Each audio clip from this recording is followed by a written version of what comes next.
ஒரு துறை இருக்கிறது என்று சொன்னால் அது கம்பத்தில் இருக்கக்கூடிய இந்த பெரியாறு வடிநில கோட்ட உட்கோட்ட அலுவலகம் தான் அந்த செயல்படாத ஒரு அலுவலகம். கொடுத்த வண்டியில என்ன செஞ்சுக்கிட்டு இருக்கான், சுத்திட்டு இருக்கிறான்.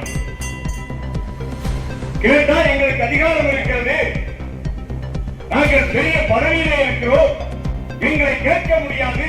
பணிபுரியக்கூடிய எக்ஸிகியூட்டிவ் இன்ஜினியர் ஒண்ணு, இரண்டாவது எஸ்டிஓ, இந்த ரெண்டு பேரும் என்ன செய்யலாம், அரசாங்கம் அலுவல் பணிக்காக கொடுத்த காரை, அரசாங்கம் எதுக்கு கார் கொடுக்க ஒரு அரசு அதிகாரிக்கு அலுவல் பணிகளை விரைந்து முடிப்பதற்காக கார் கொடுத்திருக்கு.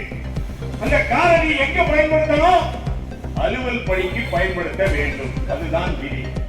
இடத்தில் அணை இருக்கு தெரியுமா, முல்லைப்பெரியாறு அணை எந்த இடத்துல இருக்கு, கேரளாக்காரை வருஷத்துல 325 நாளும் குறிவைக்கக்கூடிய ஒரு அணையாக முல்லைப்பெரியாறு அணை இருக்கும் போது அந்த அணையில் பணி செய்யக்கூடிய நீ எப்படி இருக்கணும், ஒரு அதிகாரியாக ஆக மாட்டேன் உனக்கு இருப்பதாக நீ நினைத்துக் கொண்டிருக்கிறாய். உன்னை கேட்பதற்கு ஆளில்லை என்று நீ நினைக்கிறாய். ஒரு சட்டையை பிடிக்கிறதுக்கு எவ்வளவு நேரம் எங்களுக்கு சொல்லு.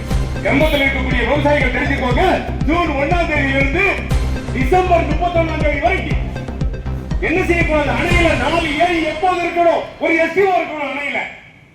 இருக்காங்களா, அங்க யாராவது இருக்காங்களா? பத்திரிகையாளர்கள் ஏன் டேமுக்கு விட மாட்டேங்கிறாங்க தெரியுமா? அந்த அதிகாரிகள் தான் போனா விவரம் கேட்பாங்க.